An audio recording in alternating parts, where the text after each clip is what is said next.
السلام علیکم ډیرو قدرمنو او زړه تراتیرو محترم اوریدونکو هیله یم چې روغ جوړ خوښ او خوشحاله ویاست. قلمیار اشنا یم او تاسو ته مې د جوجو ناول دریمه برخه راوړې ده په دې تمه چې تر وروستۍ یې راسره واورئ. په تېره برخه کې مو تر دغه ځایه واورېدل تواب له ځمکې یوه لویه ډبره ورپورته کړه.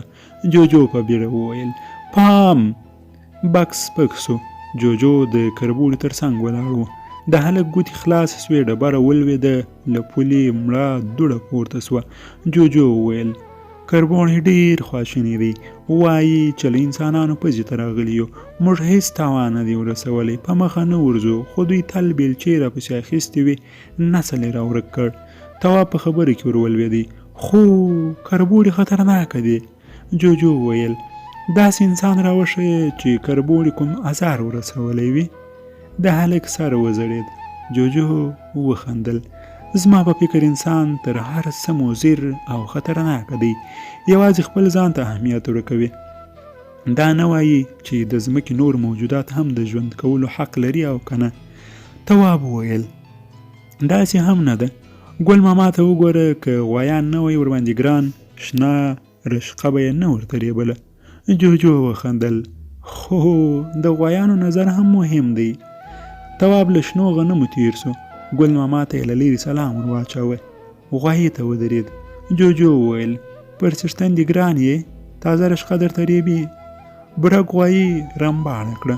جوجو وویل غوایي ګیله کوي، وایي ته خو انسان نه یې، نو بیا ولې داسې کم عقله پوښتنې کوې؟ هلک په بیړه وویل ولې؟ تور غوایي رمباړه کړه. جوجو وویل ستا پوښتنه مې ور ورسوله. غوایي وایي پلار یې ټول عمر د ګل ماما ځمکې واړولې، خو کله چې زوړ سو او له کلبې ووت، د قصاب چاړې ته یې سیخ کړ. برګ غوایي رمباړه کړه. جوجو وویل سخت ناروغه دی، خو باید ځمکه واړوي، که یې ځان جوړ ونه شو د څښتنې خیرات منلی. تواب روان سو. جوجو وویل پوه سوې ګل ماما له غوایانو سره مینه نه لري. تواب وویل مچانو ته هم باید څه ونه وایو. ګرانه، مچان له تاسو سره کوم علاقه نه لري، خپل ځانونه پاک وساتئ. مچان څه بلا درنه غواړي. د مکتب تر دیواله یو خوار سپی راتاو سو. کوړنج یې وهل، ډبره یې پښې ته سیخه سوې وه. دا له هلکانو منډې پسې وهلې. جوجو وخندل. سپی وغږوم. تواب د مکتب په دروازه ننوت. اوږه یې سپکه سوه. ماپښین 2 بجې وې. تواب لوی چایجوشه تر لاس نیولې وه. د پولې پر سر پر یوه خوا کوږ تلو. چایجوشه یو دم سپکه سوه. تواب وویل ښه وخت راغلی. د جوجو غږ یې واورېد. چای دی؟ هو. نو چیرې یې وړې؟ زړه کلا مو تنګه ده، نیکه مې وایي چې ډېر یو، ګزاره مو نه پکښې کېږي، نوې ابادي یې شروع کړې ده. هلک د باغ تر دیواله راتاو سو. یو چا غږ کړل تشه چایجوشه دې راوړه. تواب یو دم کوږ سو. پر خړ پوټې تور چای پرېوت. پورته یې وکتل. یوه ګردي سړي د کلا د دیوال په خسه تراشله. هماغه سړي وخندل. د ملک لالا لمسی ځوان سوی دی، له ډکې چایجوشې سره نیغ روان و. تواب کلا ته ورننوت. 2 کارګرو په خټه کې غوایي ګرځول. هلک توره چایجوشه پر غولي کېښوده. نیکه یې د لرګي پر زینه ولاړ و. لکاڼه یې په پخڅه کې تر پرې سوي سوري ایستلې وه. جوجو وویل ملک لالا دې ولې لکاڼې ته سترګه پټه کړې ده؟ لکاڼه خو ټوپک نه دی. تواب د دیوال سیوري ته د خرې پر کته کښېناست.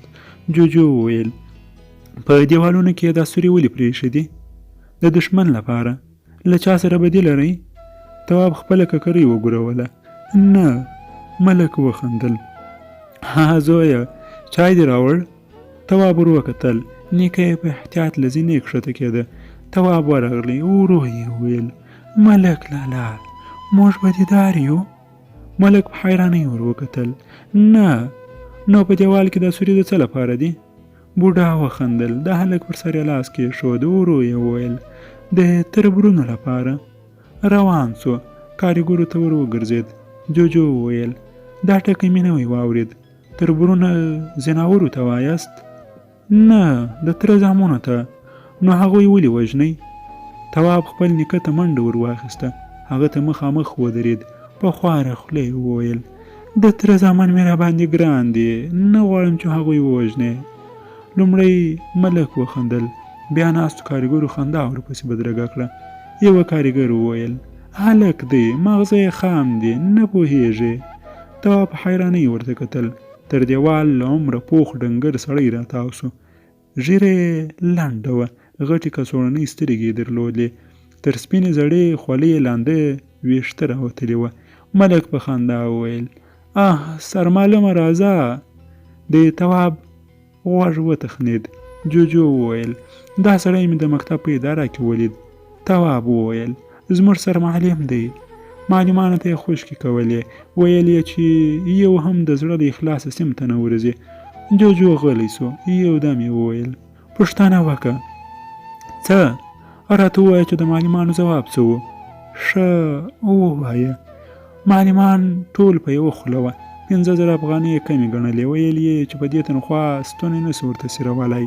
خو د سرمعلم دلیل دا و چې دوی په زور نه دي راغلي. تنخوا معلومه ده، که یوه وي که 100 دوی منلي، نو باید چې د زړه له اخلاصه درس ورکړي. تواب په خبره کې ورولوېد. قناعت یې وکړ. په اوږه یې چونډۍ ورولګول سوه. وار راکه، د سرمعلم خبرې لا پاته دي. ویل یې چې په دې مکتب کې ستاسو اولادونه هم درس وایي، د هغوی لپاره یو څه زحمت ومنئ. خو د معلمینو ځواب دا و چې له خپلو اولادونو سره په کور کې درس وایي. بس سرمعلم ستړی سو، خو یوه هم قناعت ونه کړ. د ملک خندا راغله. یاره سرمعلمه، 14 کاله درس دې چټي راته ښکاره سو. تواب ور وکتل. نیکه او سرمعلم د کوټو پر کیندل سوي تهداب راګرځېدل. ملک په خندا وویل: سرمعلم نوې وکړه. په کارګرو کې یې ور غږ کړل: څه وایې؟ وایي چې نقشه مې خوښه سوه، خو په یوه کوټه کې د کتابونو د ایښودلو لپاره المارۍ ته هم ځای پرېږده. په خسته تراش له پاسه ور غږ کړل: کتابونه خو ده ویلي دي، څه خیر یې پکې وکړه. زوړ سو، خو نوې خولۍ ونه مونده. ټول وخندل. جوجو وویل: دا خبره په لیکلو ارزي. په دې وطن کې پوه سړی ناپوه دی او ناپوه هم عاقل. د تواب غوږ وتخنېد، څنګ یې بدل کړ، پزه یې کش سوه، سترګې یې رڼې کړې. جوجو پر بالښت ناست و. تواب په خوب ولې غږ وویل: نیمه شپه ده. جوجو بسترې ته ور ټوپ کړل، لاس یې پر دیوال کېښود. کوټه سپینې رڼا ونیوله. ویې ویل: نن مې یو څه ولیکل، درته وویل ولم. تواب کښېناست. جوجو وویل: مازدیګر د غونډۍ د کلي په فصلونو کې ګرځېدم. یوه مرغۍ مې ولیده، د توت په ونه کې ناسته وه. نږدې ورغلم، په ستوني کې به یې ساه راټوله کړه، د ټټر سرې مړې وڼکې به یې وپړسېدې. خوندور غږ به یې له ژېړې مښوکې راووت. ډز سو، مرغۍ والوته. د ټوپک په غږ پسې ورغلم، له یوه کوره چیغې راتلې. پر دیوال ورته کښېناستم. څو ښځو له یوه ځوانه ټوپک ووړ، خو ځوان زورونه وهل. بیا د یوې پیغلې له خولې وینو داره وکړه. ځوان د ټوپک پر کنداغ وهلې وه. نجلۍ ړنګه سوه. ځوان له کوره ووت. مخامخ دروازې ته یې ټوپک ونیو. ټک ټک ټک. د کلا دروازه سورۍ سورۍ سوه. هماغه کور ته مې ور ټوپ کړل. هلته هم همدا حال و. ښځو چیغې وهلې. یوه تنکي ځوان ټوپک پسې غوښت. له جوماته ډله خلک راووتل. دروازې ته ولاړ ځوان یې په زور په خپل کور ننویست. له چا به مو پوښتنه کوله. بس په باغ کې ویرېدلو چرګو ته ورغلم. یوه سره چرګه خپلو چرګوړو ته په غوسه وه. ویل یې چې له بني ادمانو څه بلا غواړئ. کیسه را معلومه سوه. چرګوړي شنو غنمو ته ورګډ سوي وه. د پټي خاوند د لوټو وارونه ورباندې کړي وو، خو په مقابل لوري ښه نه وه لګېدلي. ټوپک یې رااخیستی و. ټک ټک ټک. چرګوړو ته مې وکتل. سرونه یې ځړېدلي وو. د پښو په تیرو نوکانو یې ځمکه کیندله. جوجو غلی سو. تواب ته یې وکتل. ورو یې وویل: وړه موضوع وه، خبرې یې غوښتې، ټوپک ته حاجت نه و. تواب وچې سترګې ورته نیولې وې. جوجو وویل: له هغه ځایه دې خواته راغلم، خو په لاره کې یوې کلا ته ور وګرځېدم. د کلا د لویې دروازې تر مخ ډله ماشومانو مردکۍ کولې. ټول خیرنه وه. د کمیسونو غاړې یې برېښېدلې، خیرنې وې.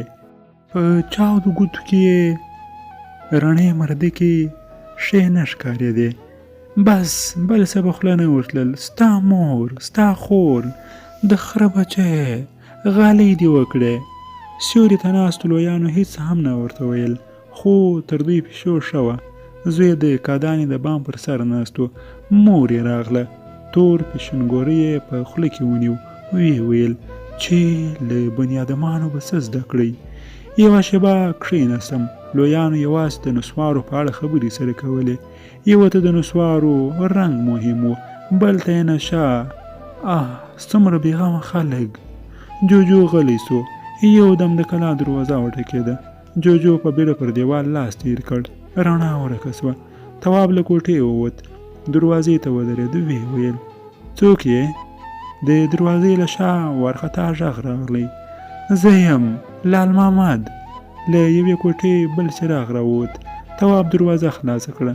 د څراغ رڼا په وارخطا سړي ولګېده. سړی تر توابه مخکې سو. کلا ته ننوت. په خواره خوله یې وویل باتوره، د خدای روی ومنه. د هلکانو مور مې په اولاد ناروغه ده، تر ښاره یې ورسوه.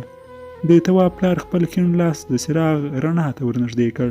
په خوبولي غږ یې وویل په دې نیمه شپه به تر ښاره څنګه ځو؟ د موټر 2 ساعته لاره ده. سړي خواست کوه. باتوره د موټر په کلي پسې لاړ. شېبه وروسته د موټر د چلانېدو غږ واورېدل سو. پر مخامخ دیوال تیز رڼا ولګېده. موټر له کلا ووت. لال محمد د موټر د څراغونو تر ژړې رڼا مخکې منډې وهلې. تواب دروازه پورې کړه. کوټې ته راغلی. اوږد وغځېد. د جوجو درک نه و. د هلک سترګې سره ورغلې. یو وخت یې د موټر هارنونه واورېدل.